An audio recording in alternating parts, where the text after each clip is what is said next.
রাত্রিবেলা ঘর ঝাড়ু দিলে কি হয়? কেন হজরত আলী রাদিয়াল্লাহু তাআলা আনহু রাত্রিবেলা ঘর ঝাড়ু দিতে নিষেধ করেছেন? প্রিয় বন্ধুরা, খুবই গুরুত্বপূর্ণ ভিডিও নিয়ে আজকের আলোচনা, তাই ভিডিওটি শেষ পর্যন্ত দেখতে থাকুন। একবার এক মহিলা হজরত আলী রাদিয়াল্লাহু তাআলা আনহুর নিকটে এসে তাকে বলতে লাগলেন, হে আলী রাদিয়াল্লাহু তাআলা আনহু, ঘরে 3টি পুত্র সন্তান এবং আমার স্বামী সবাই উপার্জন করতে সক্ষম। তারা সবাই উপার্জন করে, কিন্তু তারপরেও আমাদের ঘরে কোনো বরকত নেই। সবসময় অভাব অনটন লেগেই থাকে। আমরা অনেক পেরেশানির মধ্যে রয়েছি, আর সব ধরনের শুভ কাজ হতে আমরা পিছনে পড়ে যাই। মহিলার এই অভিযোগ শোনার পর হজরত আলী রাদিয়াল্লাহু তাআলা আনহু তাকে বললেন, শুনে রাখো, যেই ঘরের প্রতি বদদোয়া করা হয় অথবা যেই ঘরের উপর কোনো মানুষ অথবা প্রাণীর বদদোয়া থাকে, সেই ঘরে বরকত থাকে না। আল্লাহ তাআলা সেই ঘরে বরকত দেন না।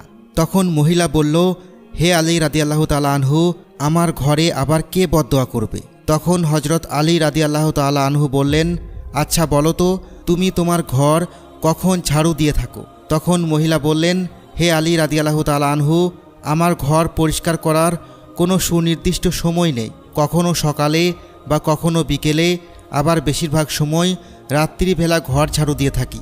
এ কথা শোনার পর হজরত আলী রাদিয়াল্লাহু তাআলা আনহু তখন বললেন, তুমি সবসময় তোমার ঘর সকালবেলায় ঝাড়ু দিবে, রাত্রিবেলায় কখনো ঘর ঝাড়ু দিবে না। কেননা সূর্য ডোবার পর যত কীট পতঙ্গ জমিনের উপর পড়ে থাকে, তারা ঘরের মেঝেতে আরাম করে বসে, ঘুমায় অথবা বিশ্রাম করে। তারা পুনরায় সকাল হবার অপেক্ষা করতে থাকে আর আল্লাহ তাআলার ইবাদত করতে থাকে। কিন্তু যখনই কোনো মানুষ সেই সময় ঘর ঝাড়ু দেয়, তখন সেসব কীটপতঙ্গ ঝাড়ুর আঘাতে সেখান থেকে দূরে সরে যায়। অনেক সময় তাদের বসার আসর ভেঙে যায়, তাদের বাসা ভেঙে যায়। তখন অন্ধকারে তারা কিছু দেখতেও পায় না যে অন্য কোথাও চলে যাবে, আর তারা তখন ঘরের ভিতরেই অসহায়ভাবে এদিক ওদিক ঘোরাঘুরি করতে থাকে, পেরেশান হয়ে যায়, আর সে কারণেই তারা বদদোয়া করতে থাকে। তাই তোমার উচিত দিনের বেলায় ঘর ঝাড়ু দিয়ে পরিষ্কার পরিচ্ছন্ন করে রাখা। অন্তত সন্ধ্যা ঘনিয়ে আসার আগেই ঘর পরিষ্কার করে ফেলতে হবে। তবে এর মানে এটা নয় যে কখনো রাত্রিবেলায় ঘর অনেক বেশি অপরিষ্কার হয়ে গেছে, কোনো কারণে নোংরা হয়ে গেছে, আর আপনি সে অবস্থায় ঘরকে নোংরা রেখেই ঘুমিয়ে পড়বেন। সেটাও আপনার জন্য উচিত হবে না। সেক্ষেত্রে আপনাকে অবশ্যই ঘর পরিষ্কার করে ঘর ঝাড়ু দিয়ে তারপরেই ঘুমাতে হবে। তাহলে হজরত আলী রাদিয়াল্লাহু তাআলা আনহুর এই বক্তব্য দ্বারা এটাই উদ্দেশ্য যে আপনি ঘর ঝাড়ু দেওয়ার জন্য রাত্রিবেলাকে নির্দিষ্ট করে দিবেন না, বরং আপনি দিনের বেলায় ঘর ঝাড়ু দিয়ে পরিষ্কার করে রাখবেন। যদি কখনও রাতে জরুরি প্রয়োজন দেখা দেয়, তখন মাঝে মাঝে রাতের বেলায় ঘর ঝাড়ু দেওয়া যেতে পারে। তারপর হজরত আলী রাদিয়াল্লাহু তাআলা আনহু সেই মহিলাকে আরও 3টি জ্ঞানবান বক্তব্য প্রদান করেছেন। সেই নারীকে তিনি বলেন, হে নারী, তুমি তোমার দানের হাতকে সম্প্রসারিত করো। মনে রাখবে, যে যত বেশি দান করবে, আল্লাহ তার সম্পদ তত বেশি বাড়িয়ে দিবেন। আল্লাহ তাআলা দান এবং সদকাকে উৎসাহ দিয়েছেন। দান, সদকা এবং জাকাতের মধ্যে মানুষের দুনিয়াবি বহু কল্যাণ লুকিয়ে আছে। তিনি আরও বলেন, হে মহিলা, তুমি কি জানো কেন খাবার পচে যায়? তখন সে নারী বলল, না, আমি জানি না।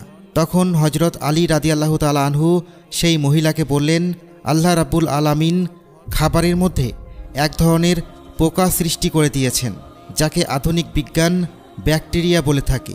আর এই ব্যাকটেরিয়ার কারণে একটা নির্দিষ্ট সময় পর খাবার পচে যায়।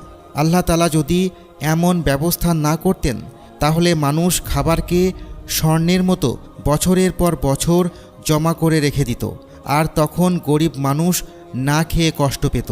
আল্লাহ তাআলা খাবারের মধ্যে ব্যাকটেরিয়া সৃষ্টি করে দিয়েছেন বলেই নির্দিষ্ট সময়ের মধ্যে খাবার পচে যায়। তাই হয় খাবার আপনাকে খেয়ে ফেলতে হবে, আর না হয় অন্য কোনো অভাবীকে সেই খাবার দিয়ে দিতে হবে। সুবহানাল্লাহ। তারপর হজরত আলী রাদিয়াল্লাহু তাআলা আনহু সেই মহিলাকে বললেন, তুমি কি জানো মৃত ব্যক্তির শরীর কেন পচে দুর্গন্ধ বের হয়? কেন আল্লাহ রাব্বুল আলামিন মানুষের মৃত শরীর পচে তা থেকে দুর্গন্ধ বের হওয়ার ব্যবস্থা করে দিয়েছেন? কারণ আল্লাহ তাআলা যদি এমনটা না করতেন, তাহলে মানুষ কেউ কাউকে কবর দিতে চাইতো না। তারা তাদের প্রিয় মানুষ, আপনজনদের মৃত শরীর বছরের পর বছর নিজের কাছে রেখে দিত, যেমনটা আগের যুগে মিশরীয়দের ক্ষেত্রে দেখা যেত। তারা মৃতদেহকে মমি বানিয়ে বছরের পর বছর সংরক্ষণ করত।